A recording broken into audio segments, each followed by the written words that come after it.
I just finished writing about 3,000 words regarding the media bias, Islamophobia, racism, and lies about the Israeli-Palestinian conflict. And before I publish that video, I just wanted to have a quick input about Piers Morgan and his latest interviews that he had with several pro-Palestinian and pro-Israeli figures. And the clear message for me to Piers Morgan directly, although I contacted him directly several times as well, is it's time to stop being just uncensored and you need to start being unbiased as well. The bias that this guy has towards Israel is blatant. Whenever anyone comes who tries to represent the Palestinian side, you immediately ask them to condemn the Hamas. You completely disregard the 100,000 Palestinians that were killed by Israel since 1948. You completely disregard every single massacre that Israel has done ever since its establishment, the ongoing torture that Palestinians go through in the West Bank and Gaza, the systematic racism, the humiliation, and everything included in the Israeli apartheid machine. And you want the Palestinian side to condemn Hamas, and you always refuse to condemn Israel. Well, let me tell you what. If you're portraying yourself as a person who's open to multiple people, different viewpoints, that's all lovely and beautiful.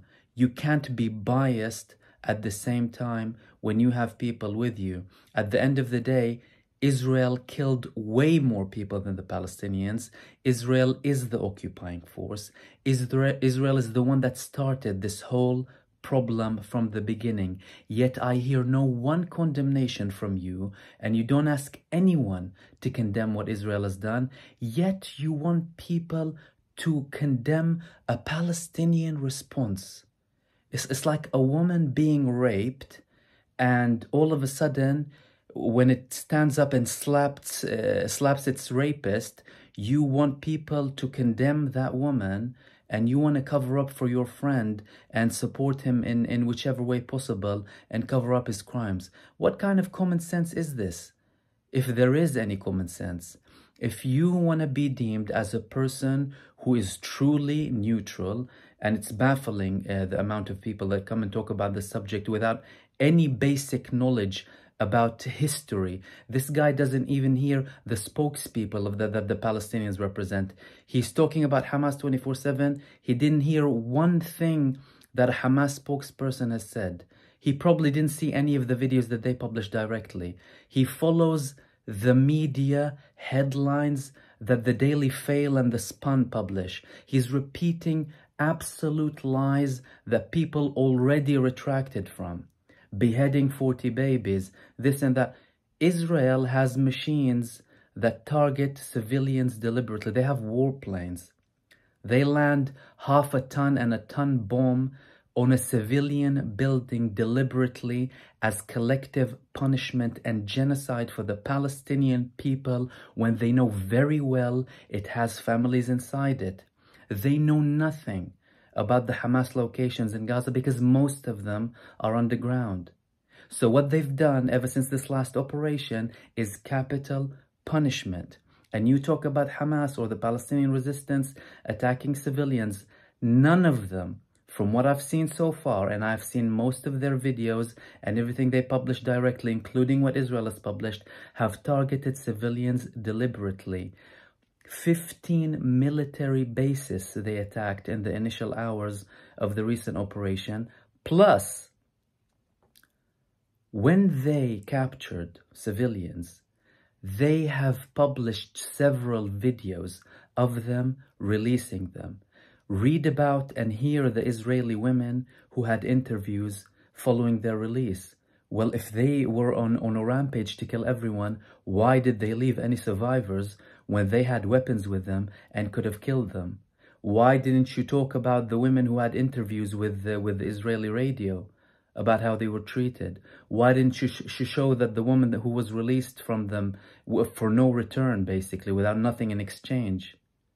You're basically buying the Israeli media propaganda And everyone is scaring the Palestinian side with this terrorism stick that they use whenever they want to manipulate people and not question any of their war crimes. Do you condemn what Israel has done in the past 75 years, the killing of 100,000 innocent civilians? Do you condemn the daily humiliation? Do you condemn the Israeli attacks on Masjid al-Aqsa, deliberate attacks, humiliation of people? They fill water wells with cement so Palestinians can drink in the West Bank. They steal their lands, they burn their crops deliberately, systematically, to try and get them out of their land. And they're publicly saying that they want to wipe out Gaza. And that's not just me. And I've never heard Hamas saying they want to wipe out every Israeli citizen as well, by the way. And I'm not condoning anyone here, and I'm not showing support to anyone. I'm just clarifying the whole picture, to be very clear. But the Israeli defense minister said they're subhuman. Do you condemn that? When did you ever hear a Palestinian leader in history saying Israel is a subhuman and we want to wipe all of them out? When did you ever hear that? Because no one said that. And they're clearly saying and actually committing genocide. They clearly have plans to have a second Nakba and take out all of the Palestinians from Gaza to Sinai, clearly. And Egypt now is rejecting. What, unfortunately, Piers Morgan and Western media would not admit is the fact that they're part of the problem. Is the fact that they completely, wholeheartedly and blindly support Israel and always veto, through America, anything that might go on and happen against them in the United Nations. They just don't want to admit that. You gave the land to them on a clean plate with a promise to the Palestinian people that you're going to give them a land. And many people use this excuse that the Palestinians didn't agree to it. The Palestinians didn't want an ethno-state. They wanted a whole, full democratic state where everyone will live in peacefully. It's the Zionist movement that started the ethno and religious state idea, not the Palestinians. The Palestinians want to live freely in their land.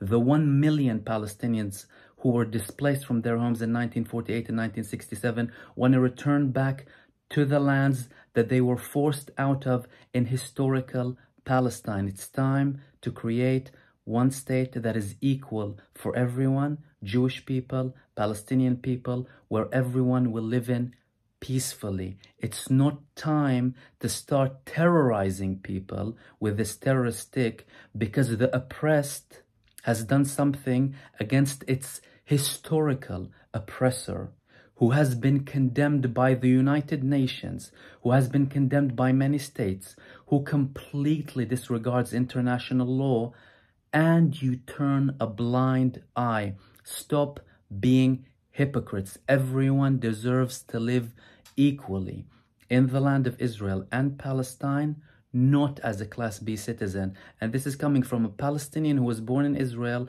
with an Israeli identity. Israel is a supremacist state.